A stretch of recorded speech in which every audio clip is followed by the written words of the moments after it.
আমি কিছুদিন আগে একটা নিউজ দেখলাম, ওই যে লন্ডনে বসে জনাব তারেক রহমান সাহেবকে আমি ধন্যবাদ দিতে চাই।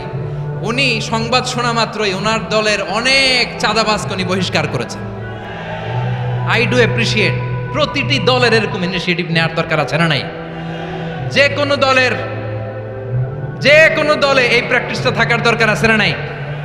চাঁদাবাজদের সাথে আপনারা নিজেদেরকে মুক্ত ঘোষণা করবেন যে এরা আমার দলের কর্মী হতে পারে না।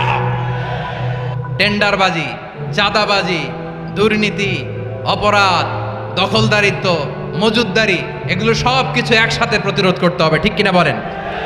একটা মানবিক সমাজ যদি চাই, প্রতিরোধ করতে হবে। প্রিয় ভাইয়েরা, আল্লাহর শপথ নিয়ে বলি, এই নাসিহাতগুলো সবার জন্য, সব দলের জন্য, সব মতের মানুষের জন্য। আমরা কোনো দলের প্রতি মানুষকে ডাকি না, আমরা ডাকি ইসলামের দিকে। সব দলের, সব মতের, সব মানুষদেরকে আমরা আহ্বান জানাই, আসুন আমরা একটা সুন্দর সমাজ বিনির্মাণ করি। এই যে নতুন বাংলাদেশের এক সুযোগ এসেছে, আর জীবনে হয়তো আসবে না, সামনের 100 বছরে এই সময় আসবে না। আসুন দেশটাকে আমরা সাজাই, আসুন আমরা দুর্নীতি বন্ধ করি, আসুন আমরা চাঁদাবাজি বন্ধ করি, আসুন আমরা দখলদারিত্ব বন্ধ করি, আসুন আমরা এক দল আরেক দলকে নিশ্চিহ্ন করার যে রাজনীতি, এটা বন্ধ করি। সব দলের প্রতি আমার আহ্বান, আমরা চাঁদাবাজ মুক্ত বাংলাদেশ চাই, জুলুম মুক্ত বাংলাদেশ চাই, ফ্যাসিজম মুক্ত বাংলাদেশ চাই, গুণ খুন খারাপি মুক্ত বাংলাদেশ চাই। আমরা নতুন ভোরের বাংলাদেশ চাই। ওই বাংলাদেশ পাওয়ার জন্য মুনকার প্রতিরোধে, অন্যায় প্রতিরোধে যদি বাঘের বাচ্চার মতো, আবু সাইদের মতো 2 হাত উঁচু করে বুককে টান টান করে প্রসারিত করে দাঁড়াতে হয়, রাজি আছো মুসলমান? কারা কারা রাজি? আল্লাহকে হাত দেখিয়ে প্রতিজ্ঞা করো।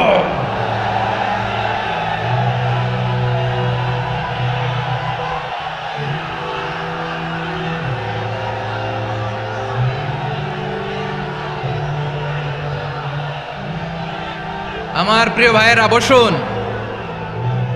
বসুন আমার ভাইয়েরা। ওরা ওদের যে হাত দিয়ে টেন্ডারবাজি করে, চাঁদাবাজি করে, ইফটিজিং করে, দখলবাজি করে, যে হাত দিয়ে, ওই মুনকার থামায় দেওয়ার জন্য আল্লাহর দেয়া আমাদেরও 2টি হাত আছে না নাই? আমাদেরও হাত আছে। থামাইতে হবে, থামাইতে হবে, হিম্মত করতে হবে। আমার প্রিয় ভাইয়েরা, না থামালে আমরাই ডুববো শেষমেশ। আমাদের বাঁচার জন্য হইলেও থামাইতে হবে। রব্বুল আলামিন বলেন, ওয়াত্তাকু ফিতনাতাল লা তুসিবান্নাল্লাযীনা যালামু মিনকুম খাসসা। ও আমার গোলামেরা, ওই আযাবকে ভয় করো যে আযাব যখন আমি জমিনের বুকে পাঠাই, শুধু জালেমদেরকেই মারি না, আলেমদেরকেও মারি। আযাব যখন আসে তখন শুধু জালিমই মরে না, আলেমও মরে। জানেন, মুসা আলাইহিস সালামের পায়ে একবার একটা লাল পোকা কামড় দিয়েছে, লাল পিঁপড়া। লাল পিঁপড়া কামড় দিলে খুব আরাম লাগে না? কি লাগে? হ্যাঁ, জ্বলে না? লাল একটা পিঁপড়া কামড় দিছে, তো উনি রেগে মেগে পাশি দেখে লাল পিঁপড়ার বাসা, পা দিয়ে ডলে মুছে সবগুলো পিঁপড়া মেরে ফেলছে।